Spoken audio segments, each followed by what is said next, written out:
Back to that Kevin Show with Kevin McCullough.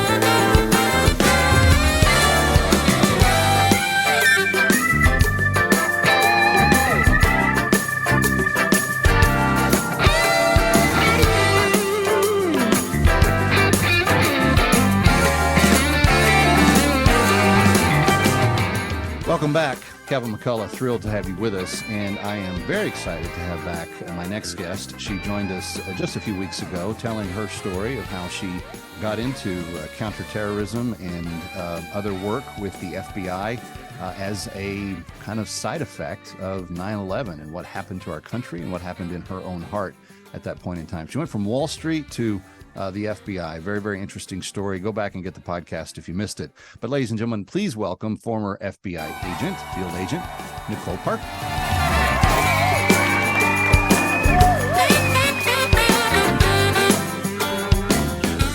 Hello, Nicole.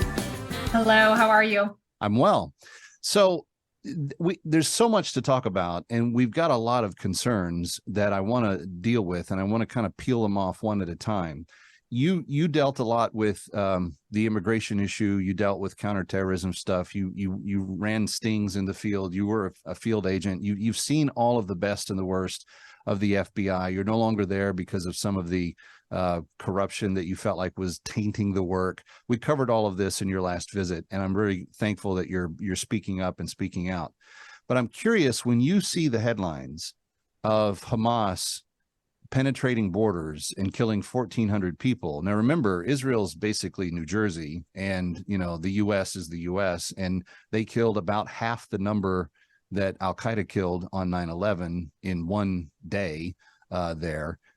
They still have hostages that we don't know where they are and haven't been released. We hope that they will all be returned alive, but we have no guarantee of that.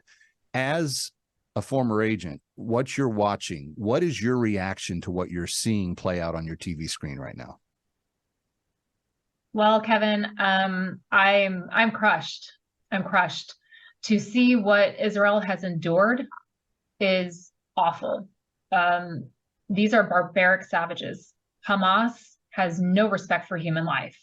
You know, we're used to seeing terrorists. Sadly, I saw the effects of what occurred on 9/11 in New York City, and to hear the awful stories of what they have done to those in Israel is just, it's incomprehensible, it's inhumane, and it is despicable. And I stand with Israel. I will always stand with Israel. We're being a little bit self-censoring here in being polite. I'm just gonna peel the curtain back a little bit, but one of the things that Brooke Goldstein had posted from the Lawfare Project on her Instagram account was that video that has gone around where the Hamas terrorists were basically skinning the belly of a pregnant woman, and you could see the baby through the membrane. And this was before they kept them alive as long as they could before they killed them. That to me is like next level, incomprehensible evil that I've never seen before. And I didn't want to watch that, but I thought, this is what they are doing, and no one is saying how bad it is. I think it's important for people to be aware. I don't want people to see darkness and trauma and evil, but at the same time, you cannot put your head in the sand and ignore what's occurring, because you have to take a stand. You have to decide, where do I stand on this issue? And when you see how, like I said, evil and disgusting and inhumane and barbaric this is, I think that the answer is clear. You cannot side with the terrorists. Terrorists cannot win, and they must be eliminated. From the standpoint of even the protection of Gaza citizens that are non-Hamas, and we know that they basically hold the population captive.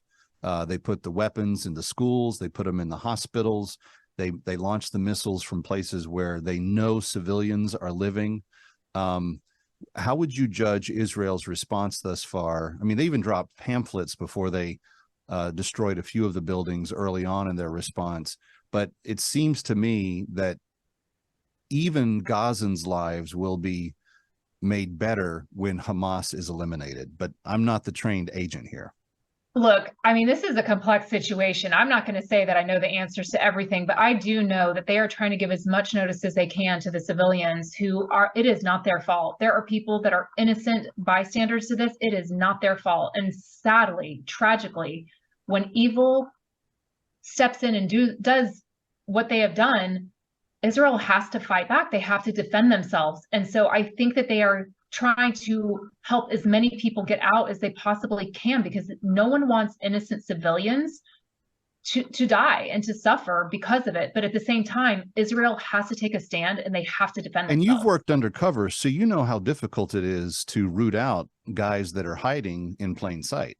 Like, they just well, look again, like and I'm not saying things. I mean, I'm not going to say things that I've done or haven't done, but I'm just saying I think it's very clear right now that it's becoming difficult to decipher who is Hamas, who is not Hamas. You know, it's complex. It's very complex, and the holding of these hostages. I mean, that's something that there's a reason when you're a hostage taker, there's a reason that you hold hostages, and they know that they are using these individuals as a bargaining chip. And when they released those 2 American hostages last week, that wasn't a coincidence, the timing. If you recall, the timing was less than 24 hours after the president of the United States came out and said, we stand with Israel.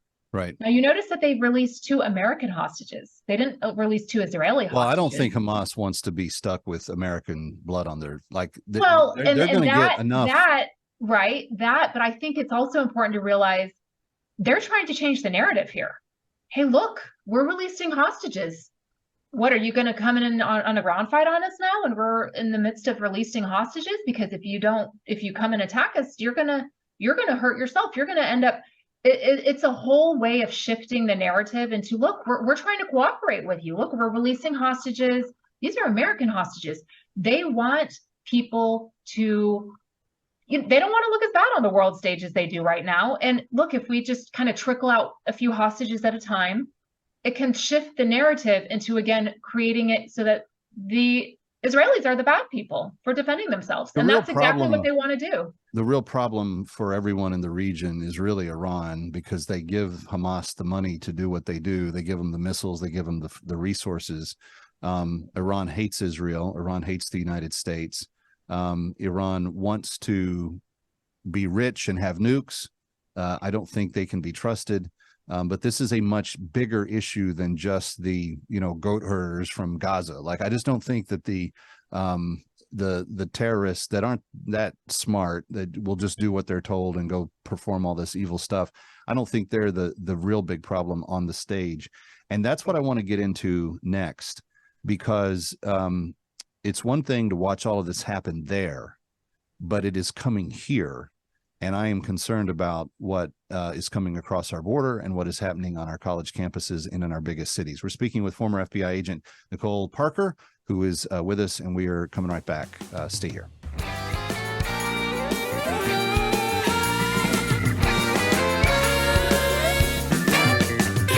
Ready or not, he'll be right back.